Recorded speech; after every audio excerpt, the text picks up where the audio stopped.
ja palauttavat vielä vaatteita takaisin kouluttajille.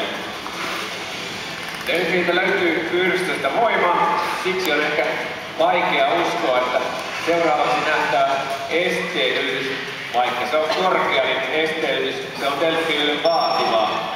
Jo pelkästään vedenpinnan tasolla oleva este aiheuttaa ongelmia luonnonvaraisille lajitovereille. Eli jostain syystä luonnossa delfiinit eivät osaa tai uskalla esteitä ylittää ja se koituu edelleen kohtalokkaaksi usealle 10 000 pikkuvalalle, muun muassa pahamaineisissa ajoverkoissa. Täällä tuota kentällä on harjoiteltu ja esteenyrityksistä mallia näyttävät pojat Leivi ja Evertsi.